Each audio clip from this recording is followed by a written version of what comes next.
We are ready to restart. You hear me? Yes. Thank you. Our next topic is demand response. So now we dive into applications of all the theories we've seen to some grid-related topics. So let's start with a series of illustrating examples. Then there are some minuscule elements of theory that we will discuss in the second part. Demand response is also very close to what is called demand-side management. Demand-side management is the manipulation by the electric utility of user appliances. For example, if you disconnect my air conditioning, or if the utility disconnects my air conditioning or my heating system, that's called demand-side management. Demand response is a response on the user side to price. Like we saw, David's house responds to the prices of electricity by consuming less at the periods of high price. That's what is called demand response. But in practice, many authors confuse the two terms. So in this lecture, I will address both of those together, and I will use the word demand response for both. It is receiving a lot of attention now. It appears to be a new topic, but it has been around for over 100 years, at least in some sophisticated grids, like we have in many, many countries around here, with different names. It was called load management. It uses, for example, in Switzerland, what is called ripple control, where here this is showing an electricity system that has a specific connection. So the meters that have two types of accesses.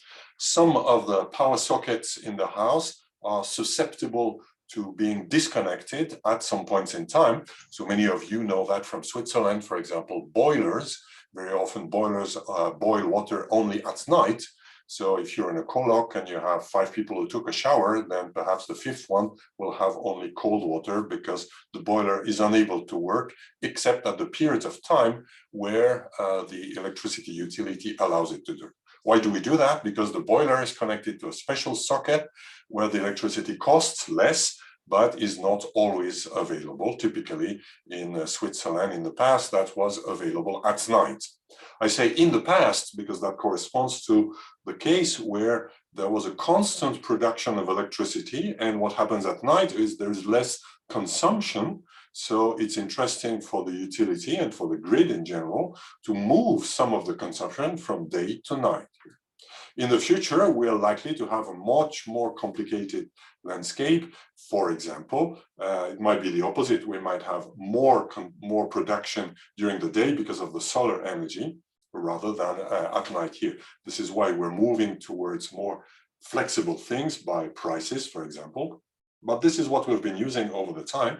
In the old systems, in-band tones, those are signals that were sent over the electric wires that are in the audible frequencies, so hundreds of hertz, and you have a system relay, a simple relay at your house that whenever the utility sends those tones, the relay trips and opens a circuit so that, and vice versa. So this is how you can control in a very primitive way, but that has been around for a number of years. Now this is gaining more momentum. Why do you think it is gaining more momentum? So why do you think that we invented or are reinventing demand response and demand side management?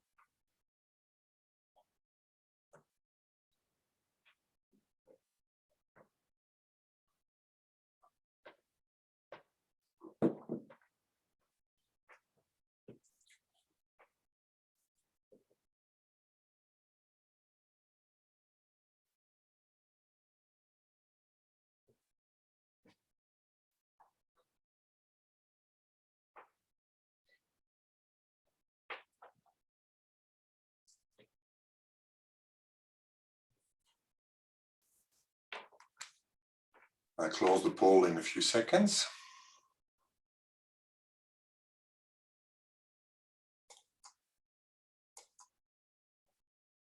The majority says C. Well, this is a philosophical question, so It's not easy to have black and white answers, but I believe the correct answer is C.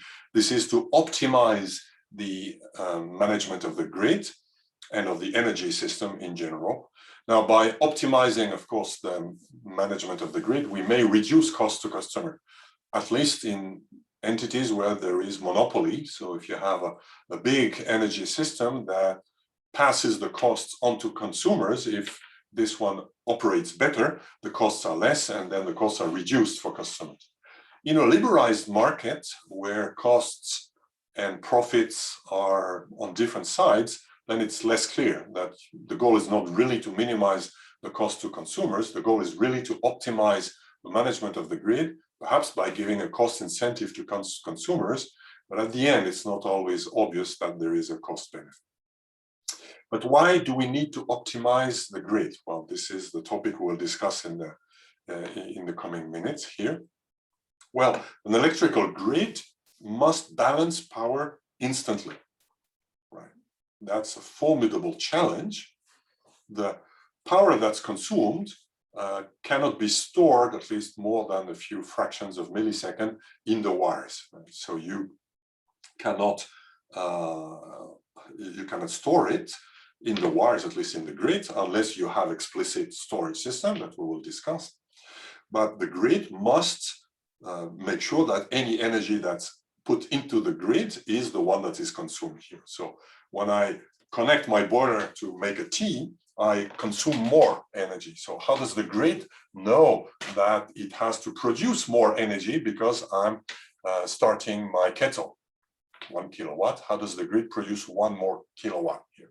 Well, because there is a constant adaptation of the grid to demand here. This is called frequency support that we will discuss in a second here. This adaptation, of course, costs a lot. So the grid needs reserve, it needs adaptation mechanisms. And one way to adapt it, the traditional way, has been to control the production side. So whenever I set up my kettle, the grid will produce more energy for me. But in the future, people have noticed that we could also adjust demands to supply in the future and in the past, as we see. So one of the tools to manage the power grid is, of course, to adjust the demand here. Energy efficiency is sometimes advocated as a goal of demand response, but it is not really. Of course, energy efficiency is an important goal. It's easier to save energy than to manage it, if you can save it, but that goes up to some point, of course. So here is the typical traditional use of demand side management or demand response, the one that has been around in Europe over decades. It is called peak shaving. So if you look here at the power consumption, this is the power consumption of France over a November week. And over different years here, you see the values. You see that there is a strong daily pattern, and there is a peak somewhere here. In that case, in France, it's in the end of the night here. That's because of heating systems. France has a lot of electrical resistive heating still, and therefore that works more in the early morning, or sorry, in the early evening. And this is where the peak is. And now the problem is, if you look over the year, there's perhaps a few days in the year where you are at such high values here. So by the principle I said before, the grid adapts by matching demand with appropriate production here. So if you have peaks of production that are very high, here we're talking of 77 terawatt hour, over a few peaks that just happened for a few days a year, then of course, if you could avoid those peaks, then you could avoid the capacity that is required to produce this. So one of the problems in grids is exactly this one. You need capacity for the peaks, and the cost of this capacity is a problem, because in a liberalized environment, if you have economical actors, for-profit companies, there is no interest for them to invest into this capacity. Why should I invest into a generator that will be used perhaps 5 days in the year, right? So nobody will do such investment. So there must be additional mechanisms to make such investment possible. In some markets, there are what is called capacity markets, where you are paid for having this capacity. And in general, there is a system of reserves. I will do such an investment because I will pay for the fact that my investment is able to run, even if it doesn't run here. But of course, before having such heavyweight capacity markets or investments that are used in reserve markets, we try to avoid the peaks. So this is called shaving the peaks. If we can try to avoid this, then we could save a lot here. So that's the first point. A related effect is failures. When there's a failure in the grid, and that happens once in a while, a nuclear plant stops working because there is an alarm somewhere and we need to stop it to do verifications, then all of a sudden we lose 1 gigawatt in the grid. So losing 1 gigawatt is the same as having a peak of 1 gigawatt. So this reaction to failures has the same problem. Because of potential failures, we need reserves. But another way to have reserves is to have demand response. If we could manipulate consumption such that it goes down when there is either an anticipated peak or a failure somewhere, that could solve the problem, perhaps in a more economical way. That's, I would say, the traditional grid, the grids we have today, which rely heavily on coal in Eastern Europe, on nuclear energy in other Eastern European countries and in France, and in mixtures of gas, coal, and imports in other countries. When we move to grids in some more advanced countries that have a large fraction of stochastic renewables, like wind and solar energy, that becomes even worse, because the only problems that we had in the past was the peaks, the rare peaks of the year, and the failures. But now, if you rely on wind energy or solar energy, you have similar variability all year long. Right? You might have forecasted that you will have a lot of wind during 3 weeks, but all people who sail know that wind predictions are highly unreliable. So perhaps you will be 30% below the production, and then it's like losing a few nuclear generators. Same for sunshine, right? If you go, sunshine is easier to forecast, but still there can be clouds that reduce also the production by 20–30%. So renewable energy comes at a cost, at least the wind and solar energy, which is that of stochasticity, that makes those problems much worse here. How can we solve that? Well, we can solve it by the things you do in the labs. We can have batteries, we can store energies in batteries, but we can also do demand response. We do demand response on what? Well, washing machines, heating systems, air conditioning systems, and in the future, also electric cars. So all the big consumers that have some flexibilities.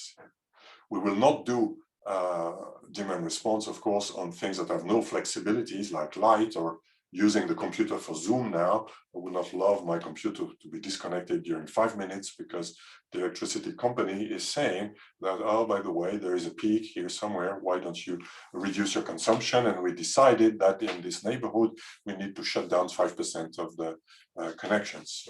This is what we do, but only in truly emergency scenarios. So we'd like something to be smooth and apply to what is called elastic loads. So loads that have some inherent flexibility.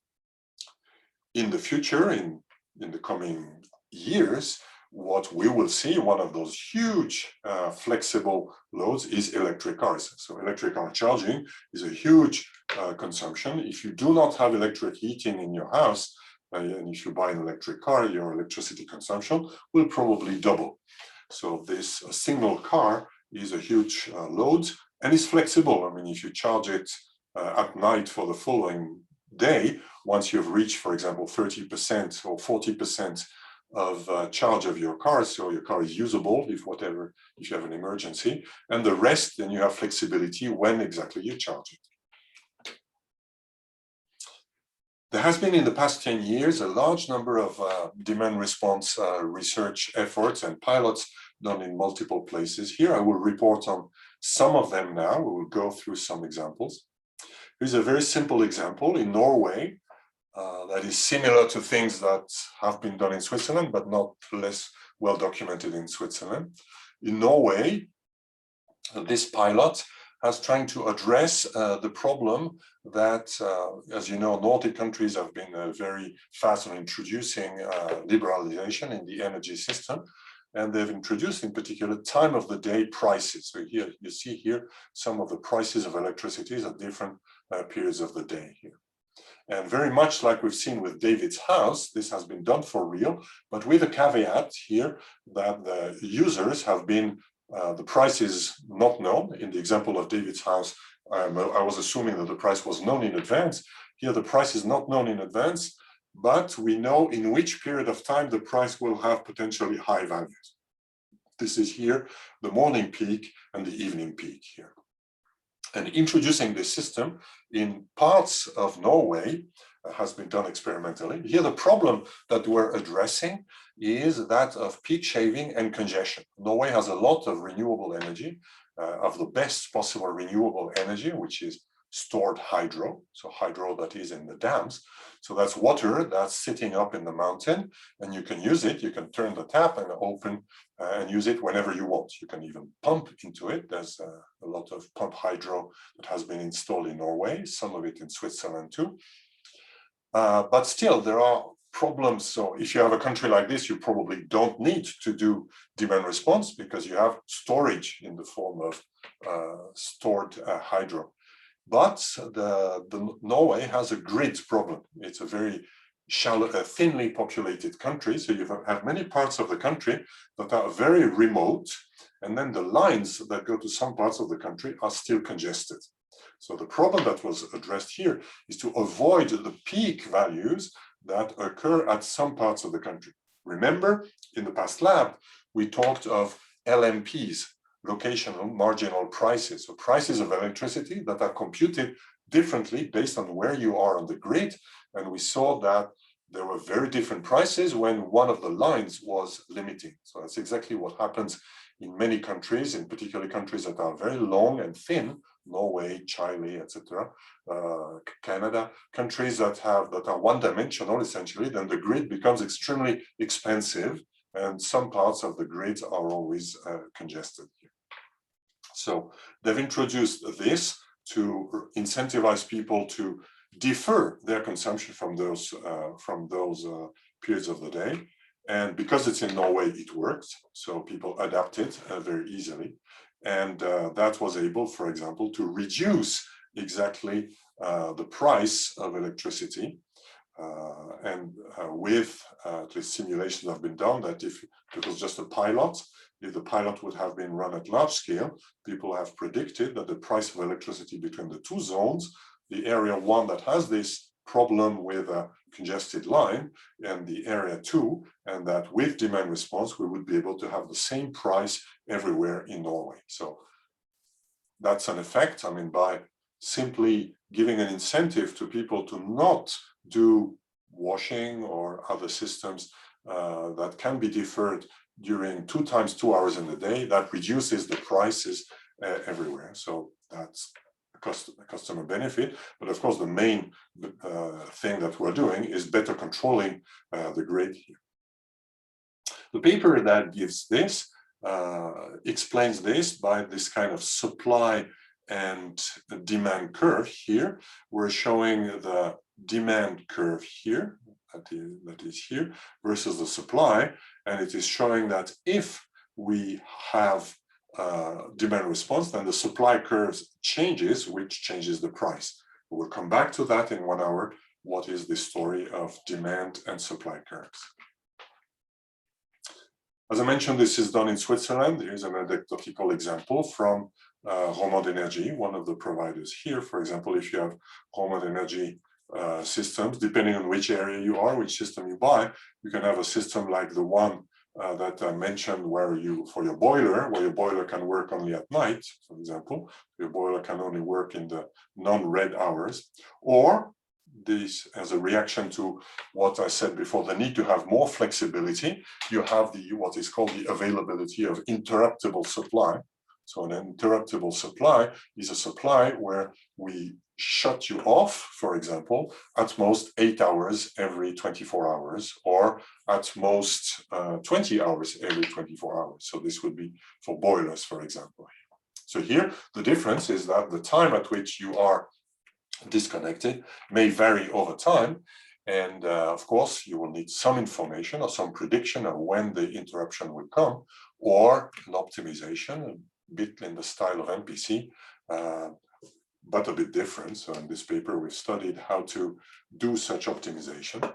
So that is, I would say, a bit dynamic, but fairly variable, fairly traditional system. Let's dive into the fundamental problem of the grid today, but even more of the grid tomorrow because of renewable energy. The problem of power balance. How does it manifest itself in a grid? Well, it manifests itself in the form of frequency, to the point that when you read papers or documentation, very often what is called power control or power balance control is called frequency control. So why is that? Well, remember that the grid, we say the grid because we're in continental Europe and there's only one grid. If you're in a chalet in the Alps, you will have a microgrid for this chalet, which in the good chalets are in the form of solar panels and batteries. In many of them, unfortunately, still today are diesel generators.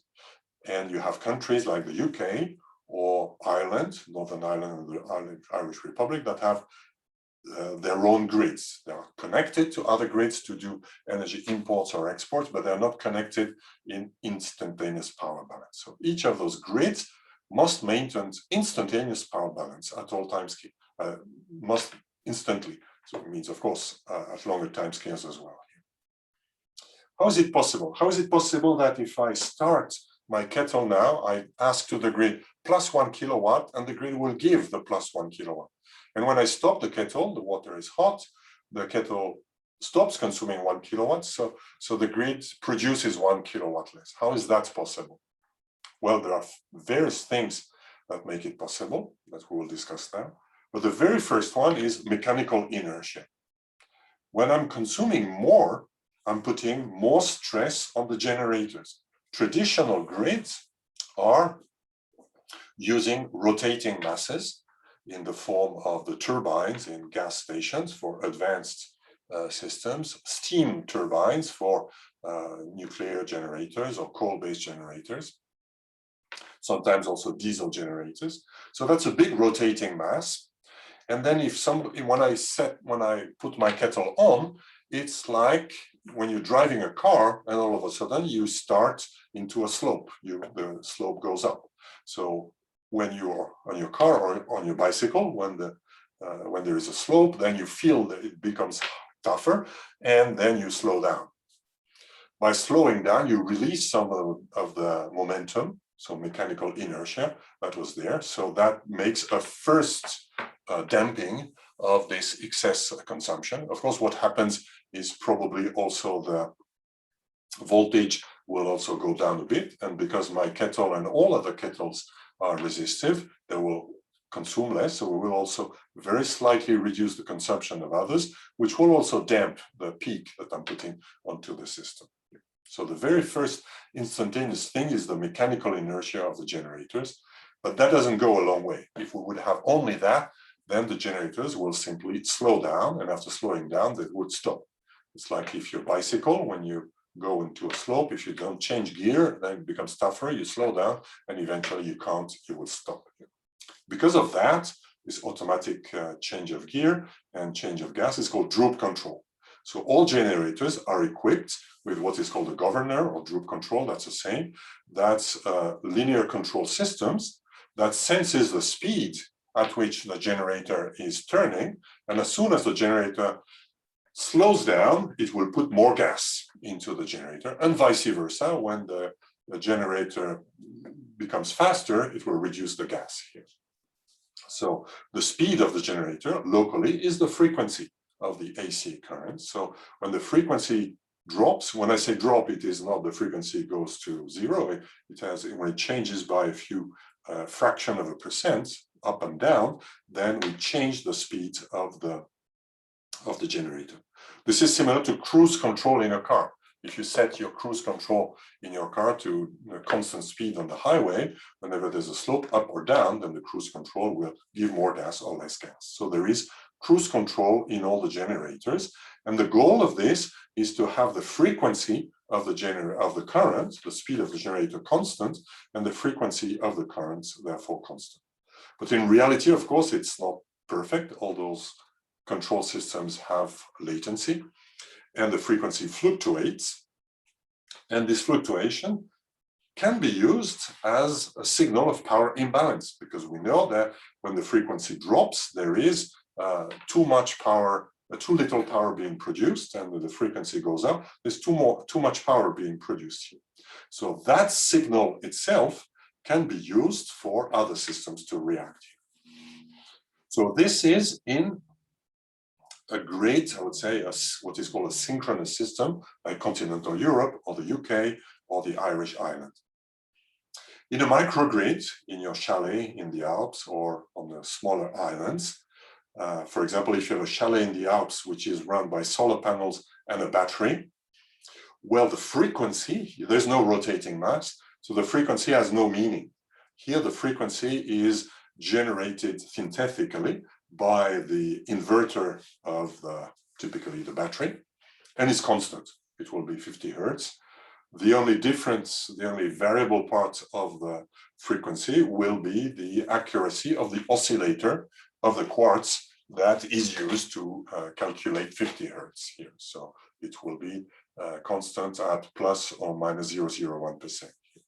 So it doesn't fluctuate significantly, and it cannot be used as a symptom of power imbalance. So we need other mechanisms, like the one you are seeing now in the lab. We can put a controller with affine feedback or with an MPC or other mechanisms like GridSteer is doing, and measure the power imbalance by direct power measurement or measurement with PMU of the electrical state. So this is what future grids start doing. For now, in traditional systems like in continental Europe, this is how those things are put together. So this is showing continental Europe. So this is the continental interconnection that contains all the continents, most European countries, excluding Sweden, Norway, Finland, and also excluding Ireland and UK, which is not in Europe, and Switzerland, which for that purpose is in Europe. For such a large grid, the control of the frequency and therefore of the power balance is done at 3 timescales. And most systems do the same with different terminology, but this is typically those 3 timescales that I use. What we've discussed in detail now is called the first timescale, or the primary reserve. Also, it's called the droop control reserve. So it is the fact that all generators are required to do droop control, or what we could also call cruise control here. So it's usually a simple linear control where you measure the frequency locally with things like PMUs or more primitive things. You measure the frequency, and then you apply some deadband, and as soon as the frequency deviation is outside of a deadband, then you increase by a constant amount proportional to the frequency difference, or decrease the power of this generator. This is called the primary reserve. Let's see here, this is a trace of frequency measured by ENSOE, and which I took from the website of Swissgrid, showing an event that occurs when there is an outage of a nuclear plant in France. So at one point here, we will see that the outage occurs at this point in time. We see that the frequency in Europe is nominally 50 hertz, but it fluctuates all the time. Those fluctuations are normal, and they correspond to what we said, variability in the load. When somebody switches on their kettle, plus a 1 kilowatt, okay? Of course, continental Europe is huge, so 1 kilowatt is minuscule, but still, this aggregation of all those things gives something non-constant. So we have fluctuations, and then all of a sudden, we lose 1 gigawatt. So what happens when we lose 1 gigawatt? Well, there is a sudden drop of frequency. We see that the frequency goes to 49.935. So we've lost a few fractions of a percent of the frequency. But the system is still running. So why is the system still running? Well, because the mechanical inertia And the droop control of all the other generators has kicked in, avoiding that the frequency goes down more dramatically. So if we had lost 1 gigawatt and nothing else would have happened, many systems would have tripped because the power balance would have been suddenly extremely bad. Here, that's not the case. So the primary control is kicking in, but since we've lost 1 gigawatt, which is a huge amount, it's not able to do it in a sustainable way. So that amortizes the problem, but does not solve it. To solve it, there is what is called secondary reserve. In old and traditional papers, it's called load frequency control. The secondary reserve is based on an explicit signal sent by the grid operators. So in Switzerland, it is a Swiss grid. So Swiss grid uses a communication system of Swisscom, for example, to send to all generators who participate in the secondary reserve and who are paid for participating in the secondary reserve. Traditionally, the primary reserve, you're not paid for that. It's part of the grid code. If you connect a generator to the grid, you must perform droop control. That's a requirement. But the secondary reserve is a reserve that you pay to the grid here. So you have, for example, a turbine or some hydro that is in standby. And this signal here is translated, integrated by every area. So in Germany, there are 4 areas. In Switzerland, there is 1 area. In Switzerland, it's Swiss grid. So we'll integrate, it has a very fast integrator that integrates all the frequency differences it sees everywhere in the grid. Here I'm showing 1 frequency, but the frequency is a bit different at different points in the grid. But with a short delay, the reaction is the same everywhere. And will send an explicit signal to generators to increase or decrease their consumption. For example, in that case here, some hydro systems will start consuming. As they are hydro systems, they cannot kick in instantly, so there are typically a few seconds of delay here. And this is what we see. Within a fraction of a minute, we see that they kick in and the drop in frequency is stopped here because of that. So those are standby resources that are used and that use an explicit control from control operators. In addition to that, there is what is called tertiary reserve, because this is a backup, this is an emergency generation. If this generator, which is a nuclear plant, is really down and will be down for an uncertain amount of time, you need to replace it. So for that, you use what is called tertiary reserve. Those are backup reserves that can be mobilized using ad hoc mechanisms, computerized or not, and that can be sustained for longer periods of time here. So this is, for example, a generator that was really cold, that was stopped, for example, a gas turbine that was not working, and so therefore the startup time may be much larger, minutes, and once it started, and if the tanks are full or it's connected to the pipes, then it will be able to work for a long period of time. So this is shown here. This is the period of time where the tertiary reserve is kicking in, and then it brings the frequency back to normal. So at this point, we have replaced the missing generator that went down in France by some other generators, which are typically in the control of the area where the problem occurred. We see that the primary frequency control affects the whole grid.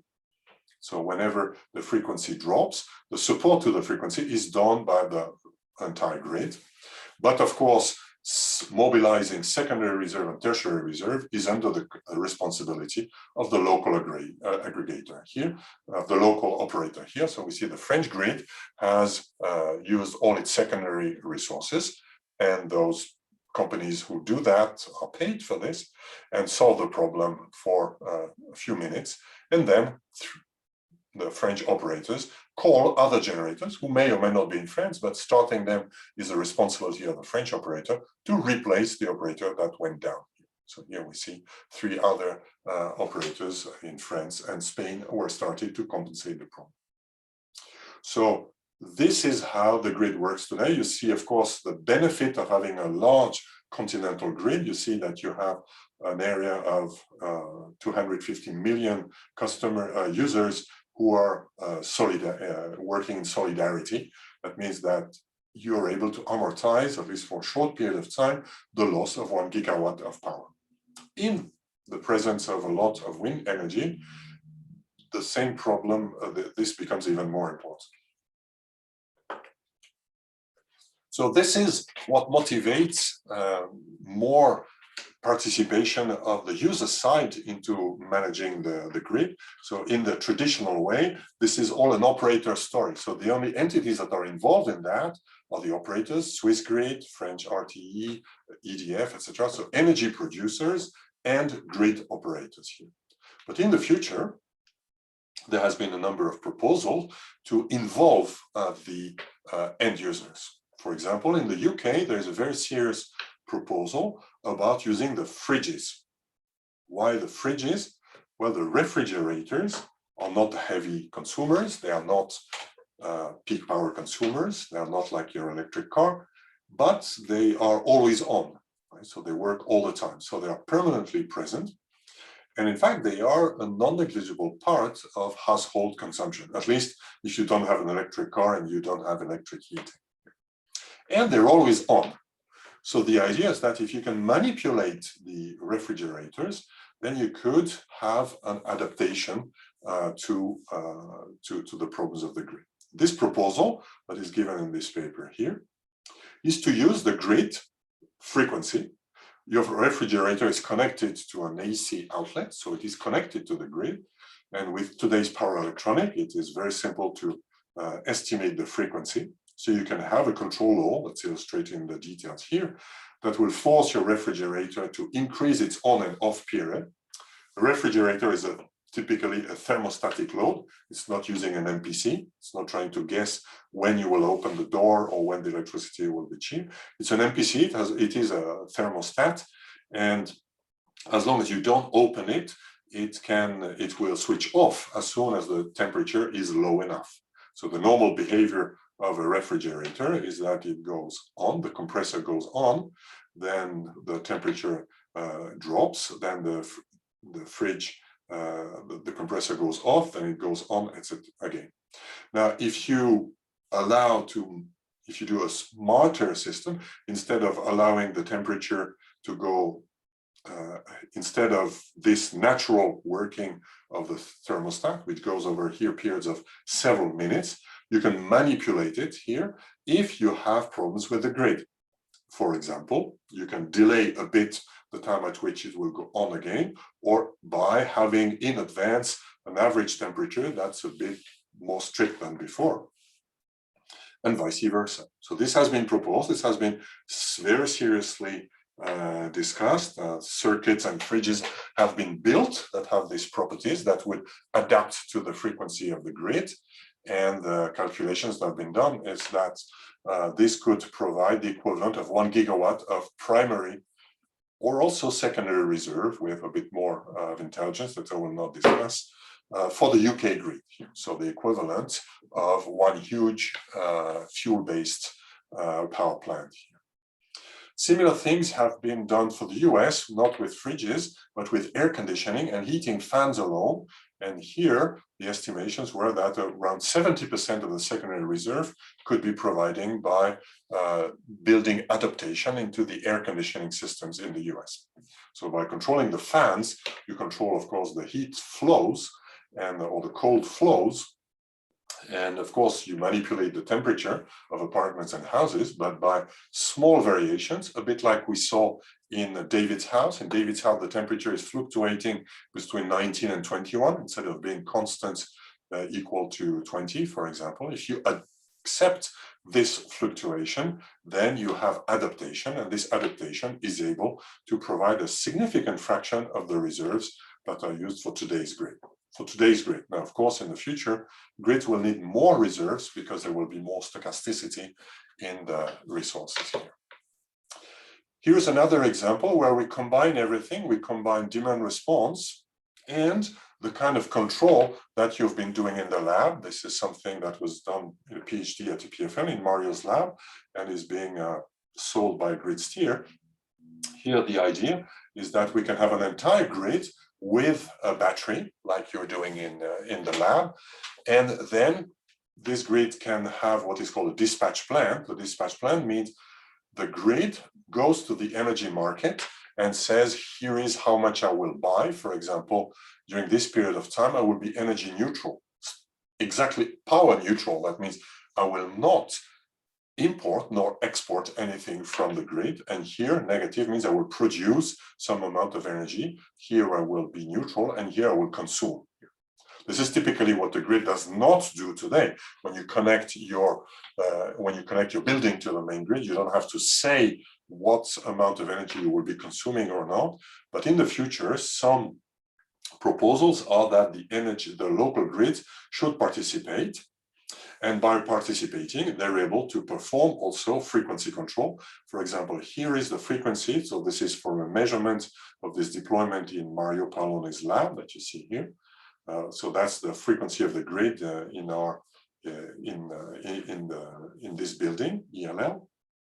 You see that the frequency fluctuates. For example, here the frequency is a bit larger than nominal. Then you see when the frequency is larger, then you see, for example, that the dispatch plan. So this grid was supposed to be neutral, to consume nothing. Then you see that there is a deviation. It goes below its plan, and vice versa when the frequency is below here. While doing that, of course, you need to maintain all the voltage, the currents in all lines correct, and this you can do with adaptive control like we're doing in the lab. The only difference here, we do it at very fast time scale. So by doing that, such a grid is able to participate into the regulation on the main grid. First, by having a dispatch plan, so it makes the grid less unpredictable. And second, it can even provide reserves to the main grid. So that is the extreme case that is envisioned in the future, that in 10, 15 years from now, many microgrids, many local systems will participate in the global stability of the grid. Systems that are widely deployed today are what is called interruptible loads systems. For example, in France, you have the Voltalis company that can come to your house, install what they call a blue pod that will receive a radio signal from Voltalis to instruct to provide what is called an interruptible supply. Remember, the interruptible supply says that we can stop devices for a certain amount of time.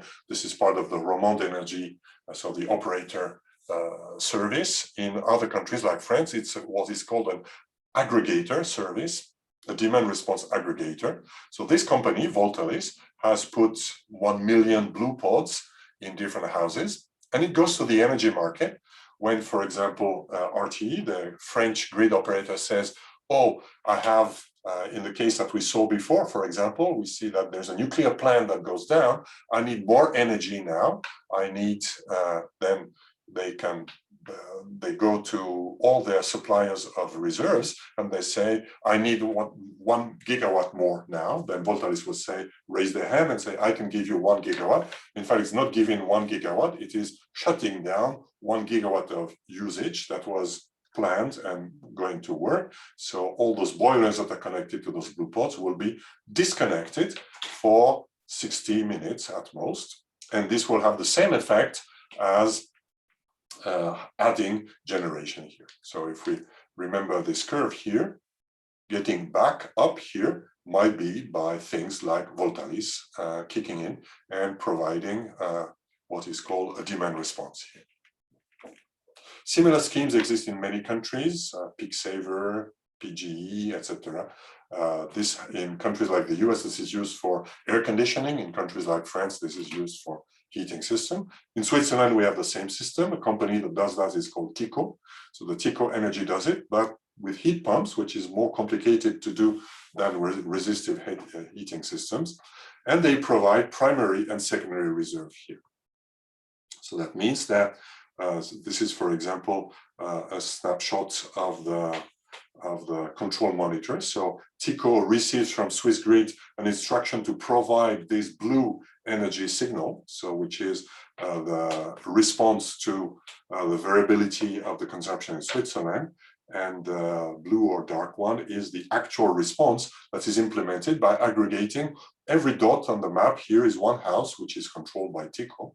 And by going up or going down in the control system, then TICO provides a regulation service to Switzerland without any generation. So it is pure manipulation of the demand here.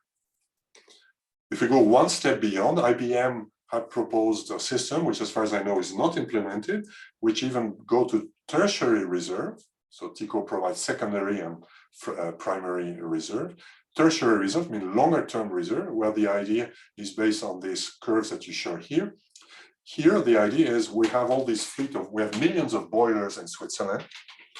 Now, the traditional trajectory of boilers is they are thermostatically based. So there is a clock that says when the boiler should use energy, and it will typically do it towards the end of the night to minimize the heat losses, although the boilers are very well insulated, so the losses are very low.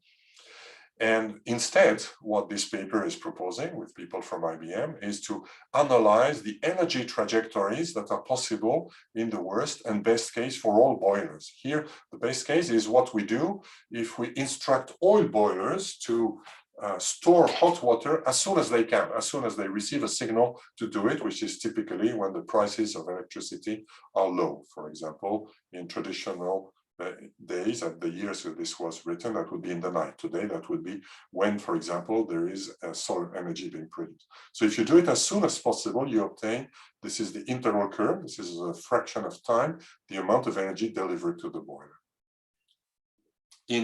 But you can do also the other way around. You can deliver the energy as late as possible. Of course, you need, with some margin, you need an amount of energy to be available some hours ahead of now.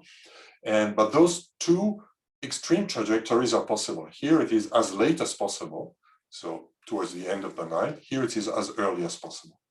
And everything in between that satisfies the power constraint is a possible trajectory. So the idea of this paper and this prototype is to say, let's pick routinely a middle trajectory. So we will instruct the boilers, if we're able to talk to them, like many operators are, to be in the middle. Why do we do that?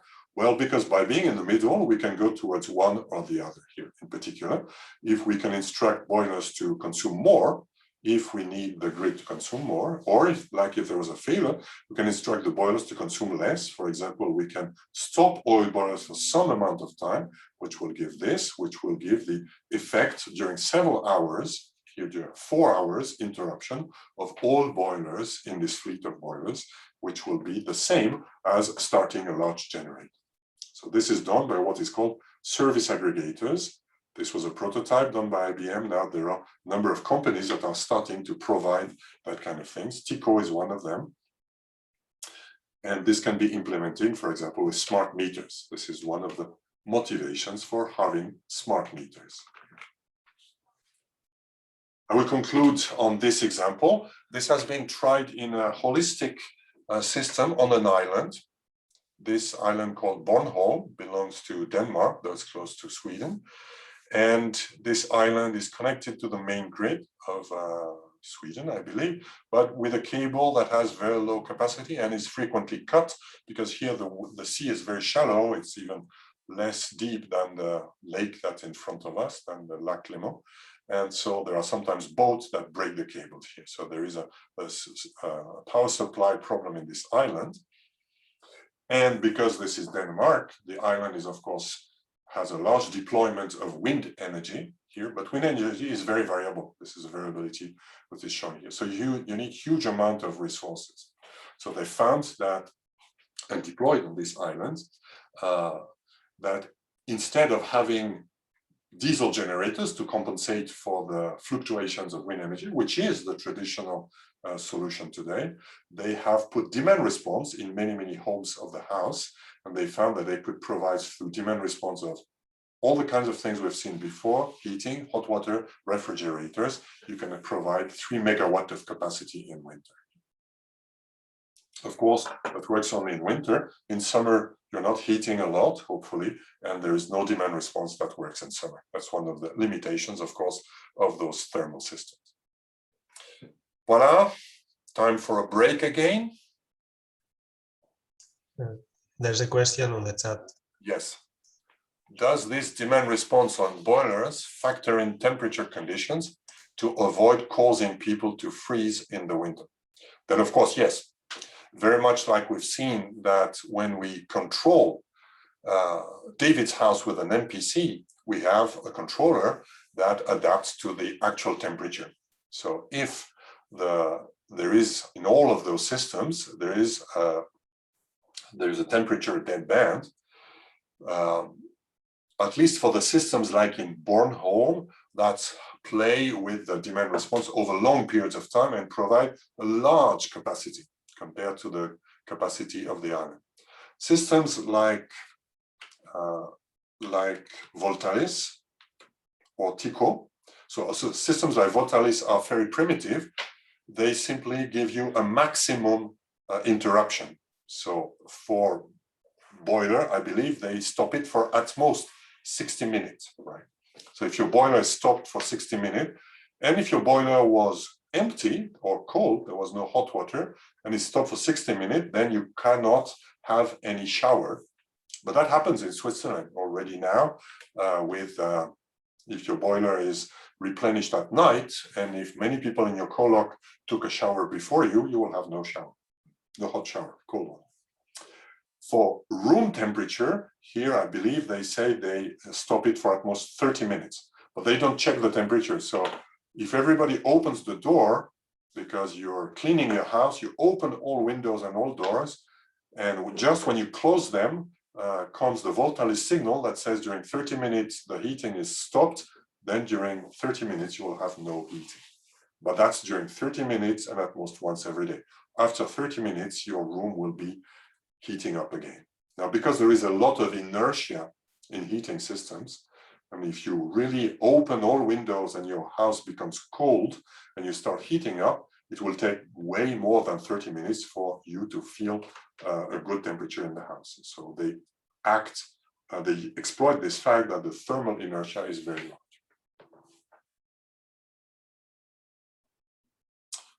Good. Thank you.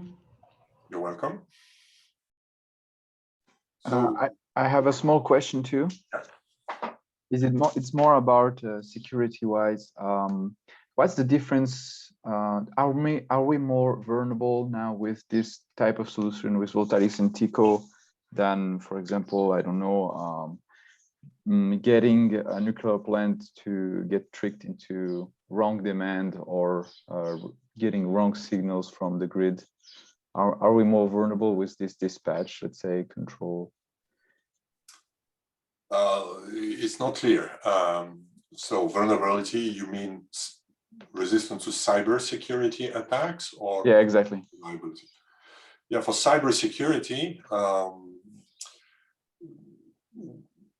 we are probably more dependent on cyber security, which is not very much the topic of this course, although I try to incentivize you to take it seriously. So I'm happy to hear your question. Probably the answer is yes.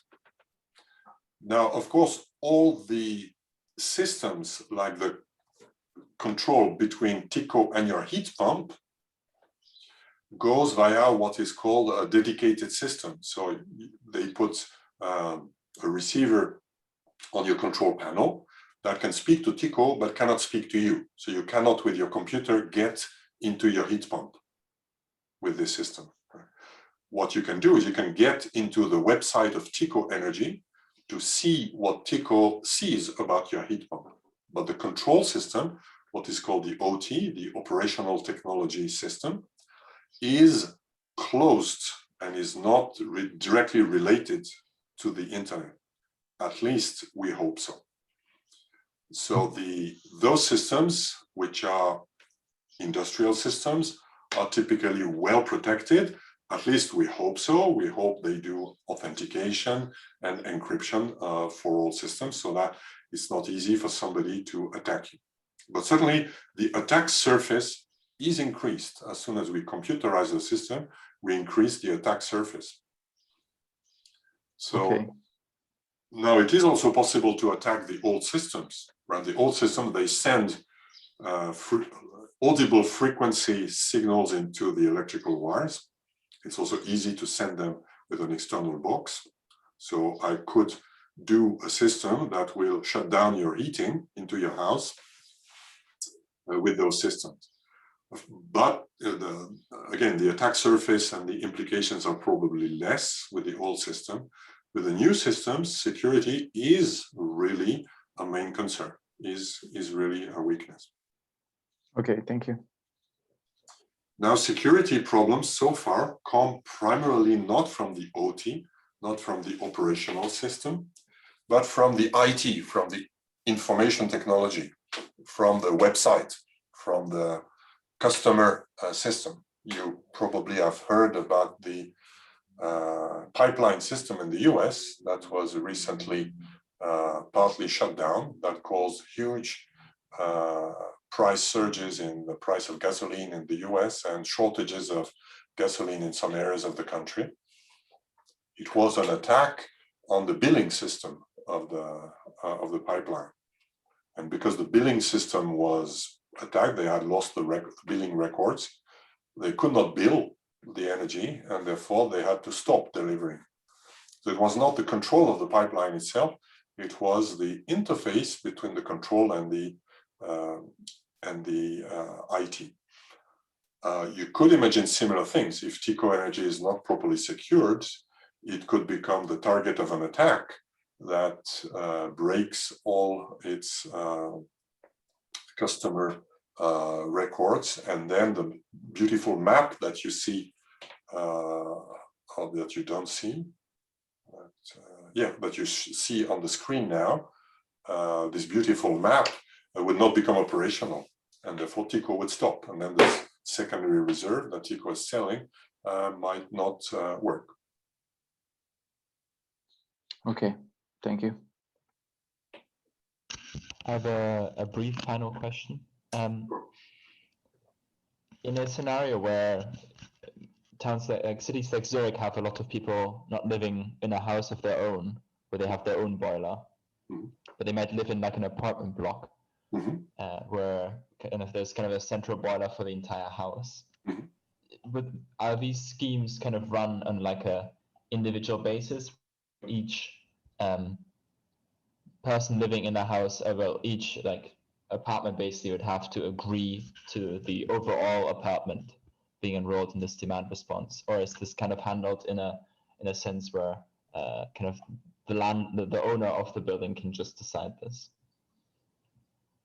I'm not sure how it works I'm not an expert in how heating systems are deployed in Switzerland, but I know anecdotally of the two systems that coexist. So even in big apartment houses, you may have one boiler per apartment. So some buildings have this, in which case it is exactly what we say. You have one boiler per apartment, one meter and one electricity bill per apartment. Many other systems have centralized heating and they don't use a boiler for that. They use typically fuel or gas in a big boiler that is using fuel, and then they don't react to that kind of system. Now, more modern apartments that use heat pumps, depending on the system, some systems are completely centralized, and then you rely on the management of the building to do the correct things. Correct things mean perhaps if you're in an eco-quartier where this building wants to be eco-friendly, you want to have a system that uses TICO energy, for example, with no financial benefit for you. You just do it because you want to be green. Other systems, even if they have centralized heating, they have hot water metering. So they return the costs to users based on usage. And then you hope that they centrally do something like the MPC of David's house. They will react to signals from the grid or from TICO or from others, from either their provider, typically here it would be Romande Energie, or their energy provider, their operator typically, who would give them different prices at different periods of the day. And then this centralized system will do more or less exactly what we saw with David's house. We'll run an MPC. With the difference with David's house is that there will be a big water tank In fact, in the past years, when we had the full course on this, in the lab, we had a simulation of exactly this. So you can easily imagine that if I add to David's house, not just the house temperature, the room temperature, but also the temperature of the hot water in a huge water tank, then that becomes also one part of my control variables. And that is become now a hot water storage. But this is more or less music of the future. Only extremely recent buildings do that. Most buildings today in Switzerland, they have in the best case, a gas-based thermal boiler. That makes sense. Thank you. Welcome. Okay, then it's time to restart. So let's continue with the second part of this discussion. So we'll go through the theory. Before going through a theory, perhaps a few quick things. You can easily imagine that e-car is like thermal loads. It has the same property. It is storage. It's even more amenable to being controlled because the consumption is huge. And some, depending on the countries, depending on the simulations, but in many places in Europe, we find that the current deployment plans for electric cars will lead to congestion problems in the distribution networks. So, which we don't have with thermal systems, but with electric cars and with PV deployments also, as we have discussed already, we are going to have congestion problems in the distribution networks when all cars decide to charge at their max power at the same time. Here, that will create just too high currents or too low voltage on the lines here. So, of course, one solution is to talk to the charging station by sending them signal that would modulate the speed, the current that they can use for charging. So this has been proposed. It's the so-called intelligent charging stations that are able to adapt to the loads of the grid. The charging stations, if you buy a charging station today, it will be intelligent in the sense it will adapt simply to the peak power of the building where you connect it. But the more advanced one can react to signals sent by the operator to modulate their power in order to provide exactly what we had called demand response. So that you should expect to see that in the future. We've seen schemes that play with variable prices, but some of the schemes like Voltalis and Tico, they don't pay anything to consumers. So Voltalis comes to your house, puts a blue pod. The blue pod doesn't cost anything to you, but they manipulate your boiler and your electric heaters, but they don't pay anything for you. In other countries, like in the US or Canada, when they interrupt your air conditioning system, you will get a payment, small, but non-zero. In this case here, they don't, because they say there must be a reduction in, they say it's good for you. You will see a reduced electricity bill. So do you think this is true, or is this just marketing jargon or marketing lie from this operator?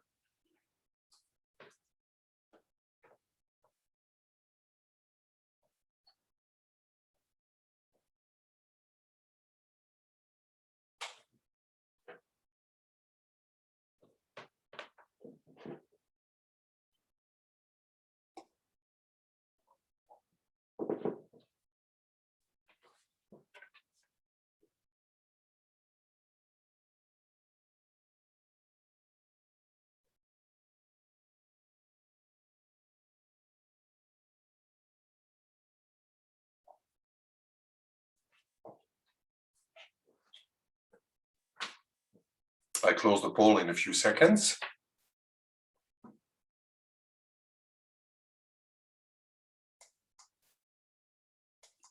And the majority says A.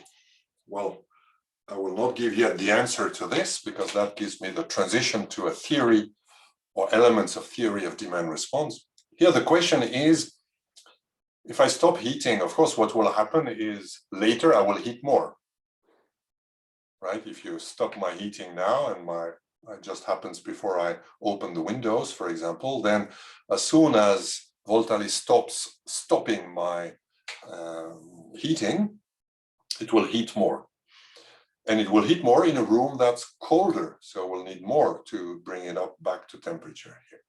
So the question is, yeah, what are the long-term effects? What are the global effects of demand response here? Is it just a reduction, or it's neutral? Answer C. Or even worse, could there be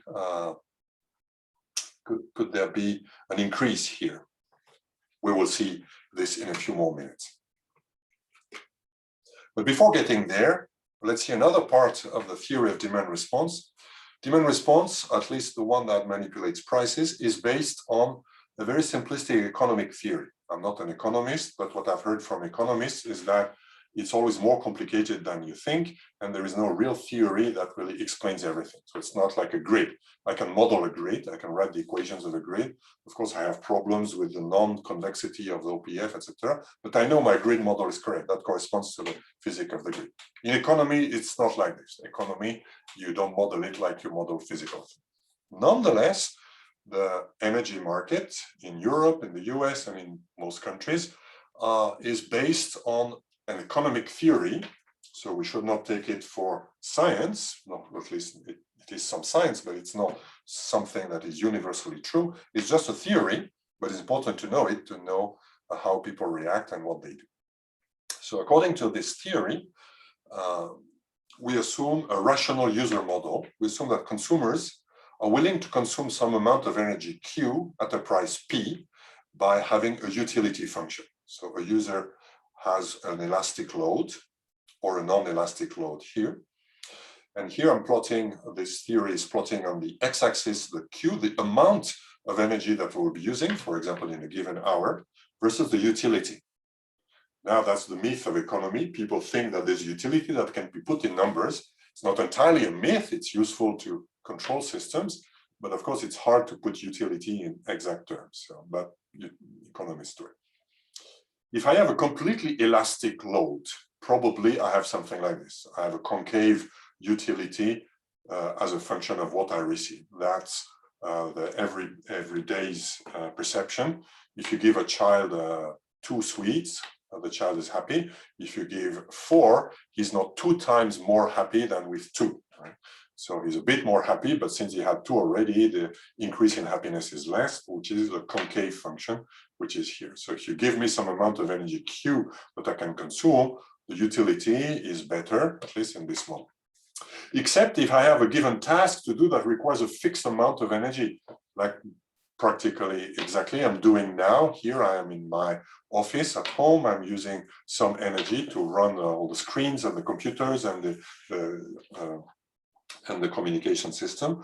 If I have this amount, I'm happy. If I have less, then I have 0 utility because I cannot give this lecture. And if I have more, I'm not happy because I don't know what to do with more energy. I'm not an energy provider. I'm not an energy store system. I don't know what to do with it. I'm not in the business of storing things, storing energy to sell it later. So my utility of a non-elastic load is like this here. The economic theory assumes it's like this. And in practice, probably we have something in between, like I need some minimal amount of energy, right? If I don't get it, I'm not happy. If I have a bit more, perhaps in winter, if electricity is very hard to obtain, if I have more, I'm more happy, or perhaps because I have lots of electric bikes and electric cars, I'm happy if I can charge them because that makes me nervous when my batteries are not full. So we assume that users are able to express such a curve.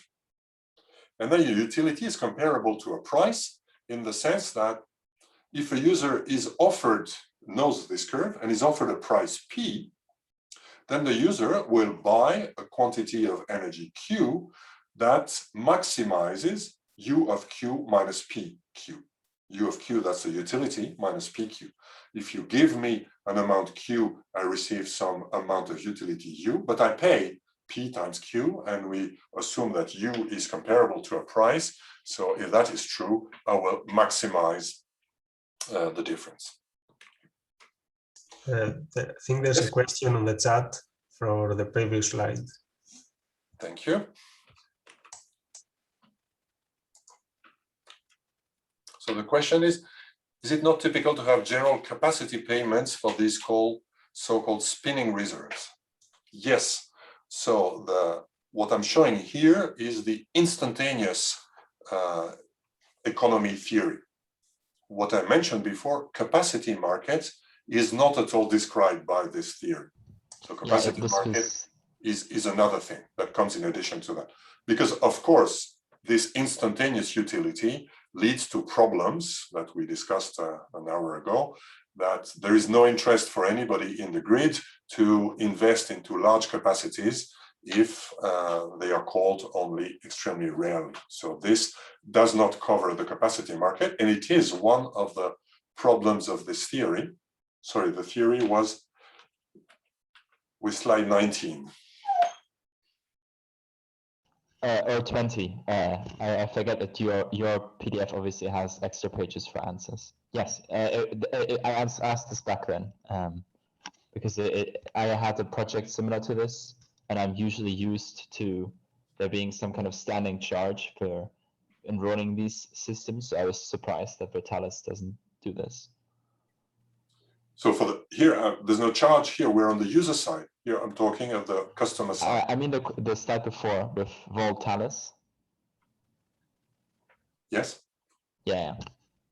So I thought it was just quite unusual that Vertalis doesn't either pay consumers or reduce their bills just for providing the service. Well, it's unusual, but that's what they do. TICO does the same. So it's not unusual for demand response operators. Demand response operators typically do that. They say, at least for individual users, the payment you would receive anyhow would be a few francs per year. So they don't, but managing those payments will cost them so much that they don't do it. But they claim that you have some utility. First, you participate into improving the energy system. So you allow more penetration of renewables, so you're green. Of course, they receive money for running. They provide a service to the main grid, but they don't provide payment to end users. They provide a value to end users. In the case of TICO, they provide you with an awareness panel where you can watch in quasi real time what is happening with your heating system. You can watch all your statistics and the operation of your heat pump. So you can detect also failures in your heat pump. You know that heat pumps are more fragile systems, that if you can detect loss of efficiency of your heat pump in advance, then you can do something about it and improve it. That's the kind of side benefit that they provide. But they don't pay for the reduction. They don't give you a payment.